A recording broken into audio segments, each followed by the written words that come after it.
वाटचाली केली आणि आळंदीपासून वडू मार्गे तुकाराम महाराजांची वारी वारकऱ्यांना संरक्षण देऊन धारकऱ्यांनी पंढरपूर पर्यंत पोहोचवली. वारीवरती सगळ्यात जास्त चालू करण्याचं प्रेम जर कुणी केलं असेल तर ते धर्मवीर छत्रपती संभाजी महाराजांनी केलंय. 12 वर्षाचं पोरग महाराजांना बघायला या डोंगरातलं त्या डोंगरात पळत गेलं. पायात काटे टोचायचे, दगड टोचायचं, पाय रक्तबंबाळ व्हायचं, पण पोरग थांबायला तयार नव्हतं. का? महाराजांना बघायचंय.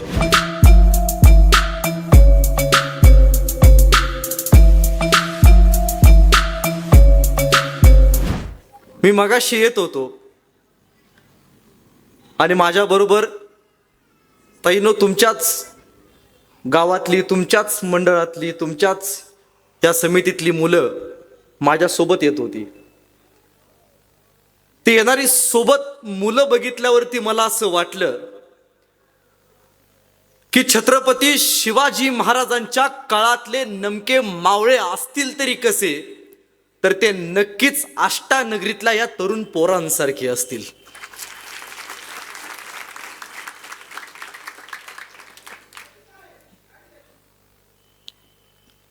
आज आपण सगळेजण राजा शिवछत्रपती ऐकायला बसलाय. कुठल्याही गोष्टीचा सर्व पदाधिकाऱ्यांचा, कार्यकर्त्यांचा, रुसलेल्यांचा, न रुसलेल्यांचा, न आलेल्यांचा, आलेल्यांचा आदर करून मी माझ्या विषयाकडे वळतो. महाराज, छत्रपती शिवाजी महाराज हे नाव ऐकल्यावरती आपलं रक्त सळसळतं. महाराजांचं नाव ऐकल्यावरती आपल्या अंगावरती काटा येतो. शिवरायांचं नाव ऐकल्यावरती आजही लढण्याची प्रेरणा निर्माण होते. छत्रपती शिवाजी महाराज की हा जय पिढ्यानपिढ्यांना आजही लढण्याची प्रेरणा निर्माण करतोय.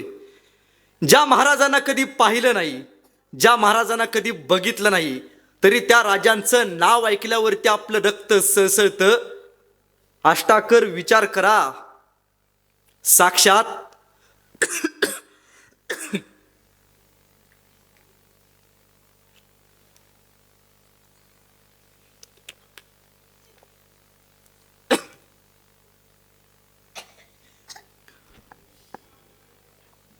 साक्षात ज्यांनी महाराजांना बघितलं असेल त्या माणसांचं काय होत असेल. राजांचं नाव ऐकल्यावरती आपलं रक्त सळसळतं. राजांचं नाव ऐकल्यावरती लढायची जिगर तुमच्या माझ्यामध्ये निर्माण होते. मग साक्षात ज्यांनी महाराजांना बघितलं असेल, साक्षात ज्यांनी शिवरायांना बघितलं असेल, साक्षात ज्यांनी छत्रपती संभाजी राजांना याची देही याची डोळा मातीसाठी रक्ताचा अभिषेक घालून घेताना बघितलं असेल, त्या मावळ्यांचं नेमकं काय होत असेल. याच अष्टानगरीतली, तुमच्याच भागातली, तुमच्याच गावातली कैक पूर्वज लोक महाराजांच्या पाठीशी ठामपणे उभा होते. महाराज तुम्ही लढा, हे स्वराज्य आहे ना, हे स्वराज्य आपल्यासाठी आहे महाराज, माय माऊलीसाठी, गावलीसाठी, इथं बसल्या माऊलीच्या कपाळावरच्या कुंकुवासाठी आहे महाराज. महाराज तुम्ही लढा. इथली माणसं इथल्या माणसांना सांगत होती, ही माणसं मातीसाठी, मातृभूमीसाठी लढत होती. जननी जन्मभूमीश्च. जन्माला आल्यावरती इथल्या आई काय सांगायची, बाळा लवकर मोठा हो. का? त्या मातीसाठी, मातृभूमीसाठी तुला स्वतःचं बलिदान द्यायचंय, लवकर मोठा हो. ही माती काय सांगते आपल्या लेकराला, लवकर मोठा हो, मातीसाठी तुला लढायला तयार व्हायचंय. गोविंदा गोविंदा. तसं त्या विठ्ठलाला तो लोक म्हणतात रामकृष्ण हरी. कारण रामकृष्ण हरीच का म्हणलं जातं, अल्लाह अकबर का म्हणलं जात नाही आपल्याकडे. रामकृष्ण का तुमच्याकडे म्हणतात, रामकृष्ण हरीच म्हणतात. का म्हणतात रामकृष्ण हरी? यासाठी म्हणतात कारण वारीची वाट सुखकर व्हावी. पण तुम्हाला माहिती आहे माऊलींनो, अनेक मायमाऊली बसले असतील, वारीला गेला असाल, आषाढी वारीला गेला असाल, तुकोबारायांची पालखी निघते देहूवरनं, आळंदी मार्गे ती पंढरपूरला जाते, अनेक वाऱ्या केला असाल. पण माहिती आहे शिवरायांच्या इतिहासात वारीला असामान्य महत्व आहे. का हो? मुघलांच्या काळात हीच आषाढीची वारी जाणारी पंढरपूरला देहूवरनं तुकाराम महाराजांची वारी बंद पाडली. मुघलांनी वारीवरती आक्रमण केलं, वारी बंद झाली. एवढ्या वर्षाची परंपरा, संप्रदाय जोडून ठेवणारी परंपरा बंद झाली. मावळे गेले, शंभूराजे राजांना सांगते झाले, राजा काहीतरी करा. तुकाराम महाराजांचे वंशज शंभूराजांना म्हणतात, राजे काहीतरी करा. मुघलांनी वारी बंद केले, तुकाराम महाराजांची वारी बंद केले. संभाजीराजांच्या डोक्यात आलं, ज्या जगद्गुरु तुकोबारायांनी शिलेदार घडवले, ज्या जगद्गुरु तुकोबारायांनी या स्वराज्यासाठी पाईक निर्माण केले. पाईक म्हणजे काय? तर तुकाराम महाराजांनी कीर्तनातनं मावळे तयार केले. याचा संदर्भ काय?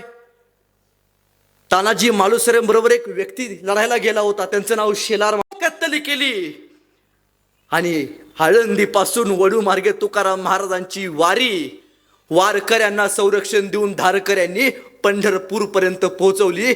वारीवरती सगळ्यात जास्त चालू करण्याचं प्रेम जर कुणी केलं असेल तर ते धर्मवीर छत्रपती संभाजी महाराजांनी केलंय.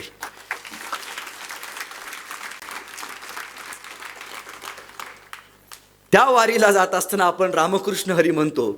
मध्यंतरी मी सांगितलं, माझ्या पेपरला एक बातमी आली होती की आपल्या प्रियकराला बरं वाटावं यासाठी एक प्रियसी तिरुमला ते तिरुपती उलट चालत गेली होती. ताईनो, मला पण वाटलं आपल्याला पण बरं वाटावं म्हणून मी तिरुमला ते तिरुपती सवत चालत जायचं ठरवलं. आम्ही नीट निघालो. सगळे म्हणायची गोविंदा गोविंदा, लोक म्हणायची गोविंदा गोविंदा, मी म्हणायचो गोविंदा गोविंदा, सगळी लोक म्हणायची गोविंदा गोविंदा. तर कोल्हापूरची एक आजीबाई आली होती. आता कोल्हापूरची आजीबाई ठसक्याशिवाय बोलणार नाही.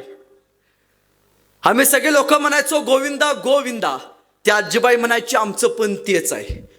आम्ही सगळे लोक म्हणायचो गोविंदा गोविंदा, त्या आजीबाई म्हणायची आमचं पण तेच आहे. बराच वेळ असं झालं, कट्ट्यावरती गेलो, ताक पिलो. मावशीला म्हणलं, मावशी तुझं काय चालू आहे? आम्ही सगळे म्हणतो गोविंदा गोविंदा आणि तू म्हणते आमचं पण तेच आहे. ती म्हणली, अरे लेकांनो, तुम्ही ज्यांचं नाव घेता ना ते आमच्या ह्यांचं बी नाव तेच आहे, म्हणून म्हणलो आमचं बी तेच आहे. विनोदाचा भाग सोडा, पण 395 वर्ष झाली या महाराष्ट्राला एका राजानं स्वतःच्या रक्तमुद्रा बहाल करून, एका माणसानं माय माऊलींनो कपाळावरचं कुंकू शाबूत राहावं यासाठी अंगातनं मांसाचा लगदा कापूस बाहेर काढावा तसा काढून घेतला. त्यावेळी या मातीला स्वातंत्र्य प्राप्त करून दिलं. पण 395 वर्षापूर्वी कैक लेखकांनी शिवराय शंभूराजा बदनाम केला आणि या मातीमध्ये बदनाम होत राहिला.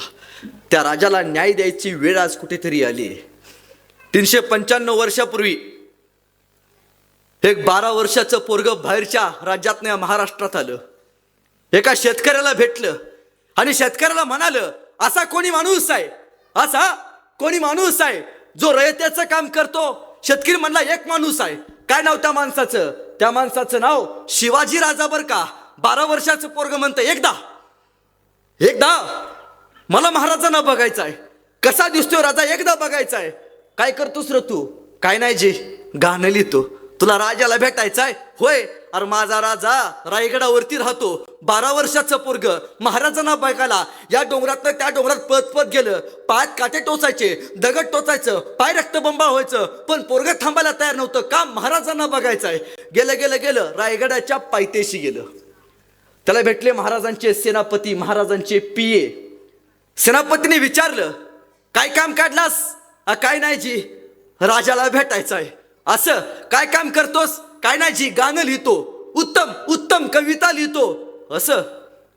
मग लेका, आमच्या शिवाजी राजावरती एखादं गाणं लिहिलं असशील की? नाही बा म्हणला, ध्यानातच नाही राहिलं. मग एक काम कर, तू रायगडाच्या खाली जा, 10 दिवस थांब आणि आमच्या राजावरती सुंदर असं गाणं लिहे, मग मला भेटायला ये. पिये महाराजांचे चायपेक्षा किटली गरम. काय दावल्याशिवाय काय पासच होत नाही.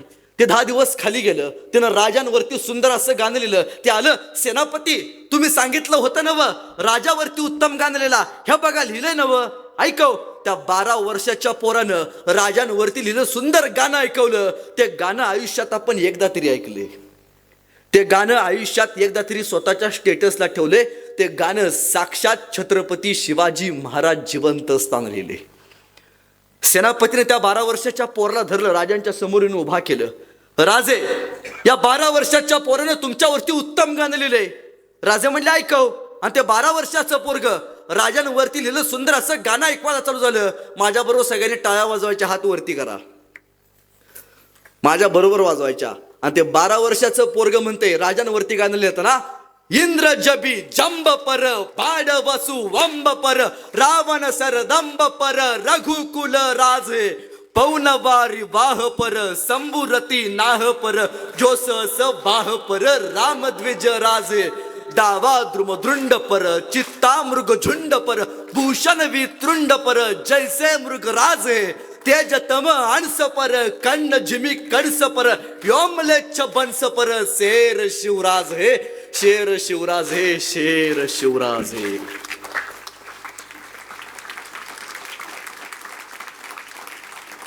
हे गाणं आयुष्यात एकदा तरी ऐकले. हे गाणं साक्षात महाराज जिवंत असताना लिहिले. त्या कवीचं नाव कवी भूषण.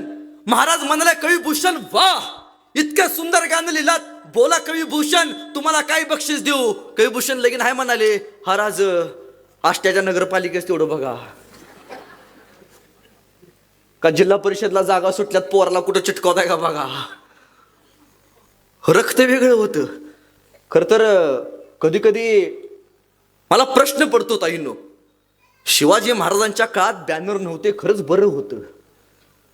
जर त्या काळात बॅनर असते तर काय झालं असतं. महाराजांनी अफजल खान मारलाय, यसाजी कंकनी खाली बॅनर लावला असता, महाराज अभिनंदन, पुढील वाटचालीसाठी शुभेच्छा. पूर्वी मोबाईल नव्हते हे सुद्धा बरं आहे.